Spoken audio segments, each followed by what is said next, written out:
Hello everyone, welcome to our new video. In today's video, we are going to learn about verb.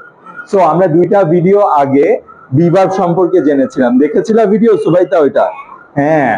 So in today's video আমরা হচ্ছে verb গুলো কি কি এবং কোন টেন্সে কোন verb গুলো হবে সেগুলো সম্পর্কে জানবো। কারণ হচ্ছে verb একটা ভাস্ট এরিয়া নিয়ে কাজ করে। সো আমরা হচ্ছে what they call প্রথমত আমরা verb গুলো সম্পর্কে জানবো, তারপর টেন্স গুলোতে কিভাবে ইউজ হয়, এরকম করে ভিডিওর পর ভিডিও আমরা এগুলো নিয়ে কাজ করব। সো প্রথমত টেন্স আমরা কয়টা আছে লিসান বলো তো, টেন্স কয়টা?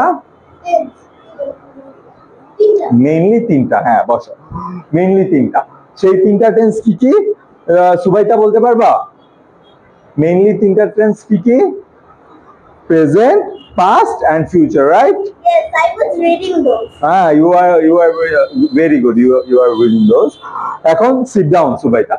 So এখন there are so many tenses after that. Like আমরা mainly তিনটা টেন্স সম্পর্কে জানি, এর মধ্যে অনেকগুলো ভাগ আছে না?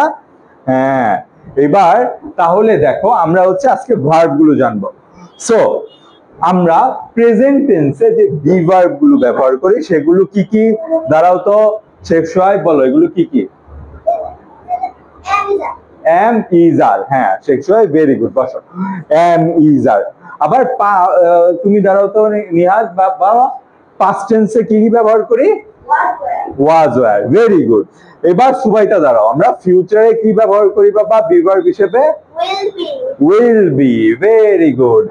এখন সো এগুলো হচ্ছে নরমাল, আমরা সবাই জানি এগুলো হচ্ছে এই টেন্স গুলোর ক্ষেত্রে ব্যবহার করা হয়।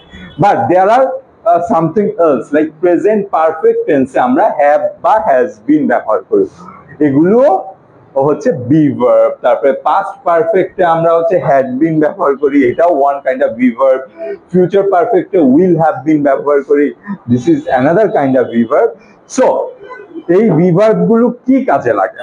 সো এই verb গুলো আসলে কানেক্টরস, অর্থাৎ হচ্ছে একটা নাউনের সাথে অন্যান্য যে ইয়াগুলো আছে বা একটা সাবজেক্টের সাথে ভার্বের বা অন্যান্য জিনিসগুলো অ্যাডজেক্টিভের এগুলোকে কানেক্ট করতে হেল্প করে।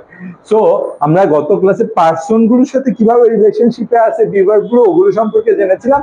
আজকের ক্লাসে আমরা টেন্সের সাথে কিভাবে কানেক্টেড আছে সেটা সম্পর্কে জানলাম, এবং নেক্সট ক্লাসে আই থিঙ্ক যে আমরা verb এর কিভাবে ইউজেস গুলো এবং এভরিথিং এগুলো সম্পর্কে জানবো। সবাই ভালো থাকবে, সুস্থ থাকবে, ধন্যবাদ।